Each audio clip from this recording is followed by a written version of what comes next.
This is philosopher David Hume. This is a fork. This is Hume's fork.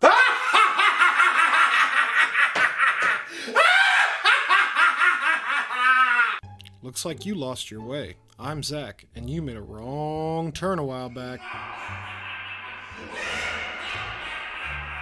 David Hume famously said, quote, "All the objects of human reason and inquiry may naturally be divided into two kinds, to wit, relations of ideas and matters of fact. Of the first kind are the sciences of geometry, algebra, arithmetic, which are discoverable by the mere operation of thought. Matters of fact, the second object of human reason, are not entertained in the same manner, nor is our evidence of their truth, however great, of a like nature with the foregoing." And with this quote, a fork is made.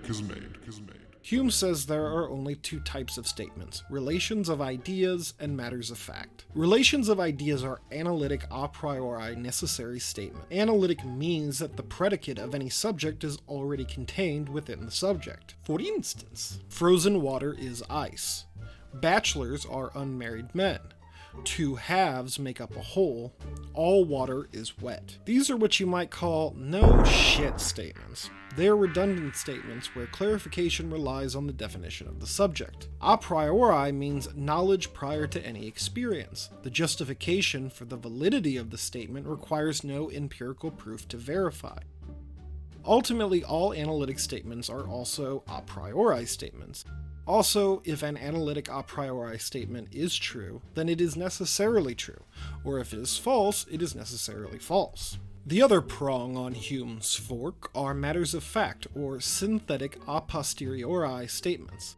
Synthetic means the predicate is not contained within the subject. For instance, babies wear hats. The table in the kitchen is round. My computer is on. These are what you might call the "aw shit" statements. The predicates in these sentences cannot be determined just by knowing the subject. It requires additional evidence outside of logic. A posteriori means empirical evidence is necessary to prove a statement true or false. Just like with analytic a priori statements, all synthetic statements are also a posteriori statements. Whether a baby has a hat on, whether the computer is turned on, the shape of a table, all require empirical observations to determine their truth content. Synthetic a posteriori statements are only contingently true or false, not necessary. Sometimes those statements are true, sometimes they're not. You can create a grid with these four different characteristics, and it'll look like this. As you can see, there's two boxes that have nothing in them. We'll talk a little more about these in the next video, but for Hume, synthetic a priori and analytic a posteriori statements don't exist. The analytic-synthetic duality has to do with the logical formula of a statement. It's grammatical. The a priori, a posteriori duality is based on the methodology you use to acquire knowledge about said statement. So, what are the consequences of Hume's profound forking, besides this meat being thoroughly forked?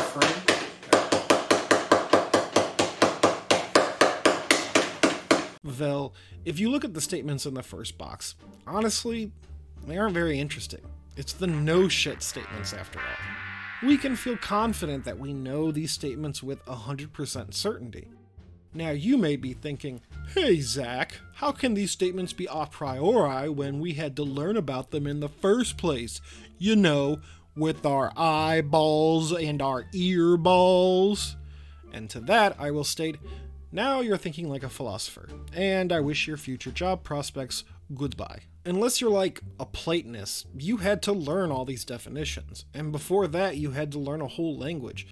This feels a posteriori out the wazoo, pun intended. How can we be certain of the a priority of anything? Put a pin in that for now.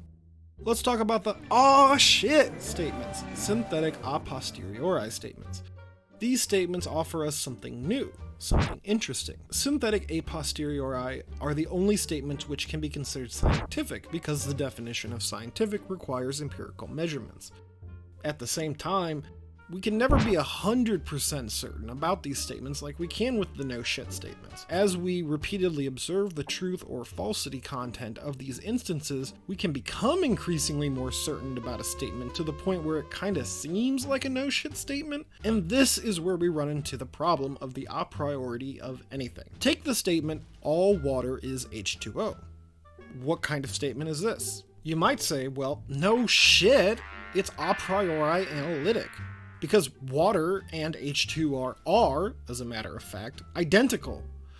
However, for the overwhelming majority of human history, the statement all water is H2O would have been meaningless, as humans did not know about molecular constructs or atomic properties.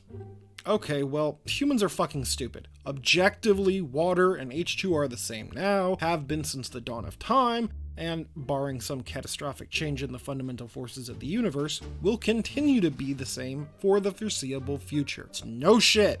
Analytic, a priori statement. End of discussion. We're 100% certain. There was a time when all water is H2O was an aw shit statement. But once any statement becomes a no shit statement, it ceases to be scientific, because scientific statements are always based on empirical facts. At the same time, since no shit statements are always necessarily true or false, this creates a problem where science is incapable of getting at the truth. Now, the point of his fork that Hume is really trying to drive home is that the overwhelming majority of the statements we consider analytic a priori are actually synthetic a posteriori, which we have adopted as a priori, not because of some objective eternal content they may appear to have, but instead based merely on habit, custom, and tradition. Hume would likely consider all the examples I used previously as synthetic a posteriori statements. Really, the only statements Hume might consider properly no shit statements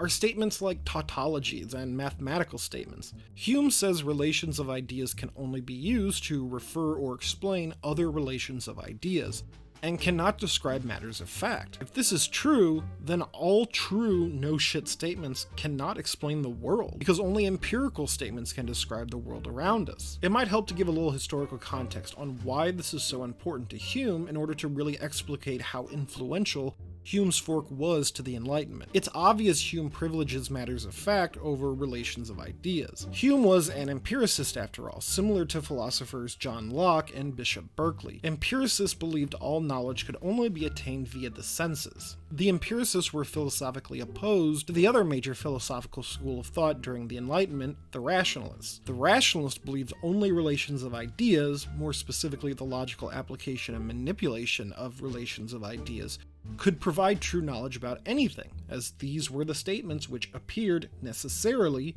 true or false. Hume's profound forking states that if relations of ideas are actually relations of ideas, i.e. analytic, a priori, no shit statements, then they are incapable of describing reality at all. If, on the other hand, these statements are actually aw shit statements that we've gotten bored with through tradition and custom, then the presuppositions of rationalism are untenable. Let's look at probably the most famous rationalist statement. I think, therefore I am. Cogito ergo sum. First off, this is actually two statements, the second of which doesn't actually explain anything because being is not a predicate. But the first one is more important for our purposes anyway. I think. How do I know I think? Well, because I have the experience of thinking. Whenever I think about anything, I have some type of experience. For instance, when I think of Ayn Rand, I feel a deep disgust.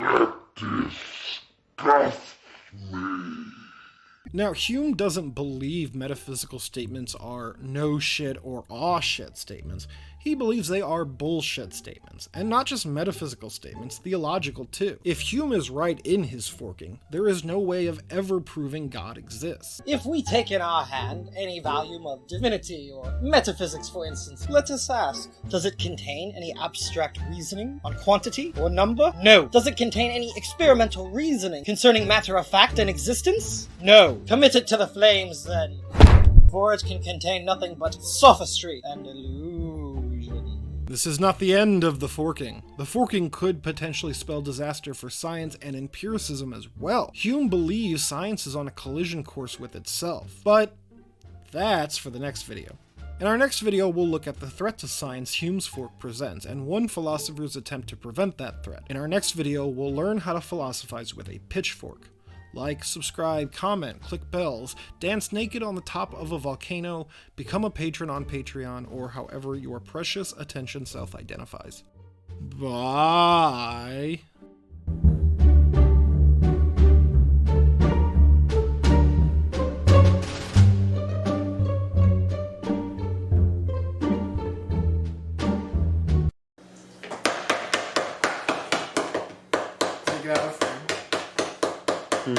Did it get out of frame?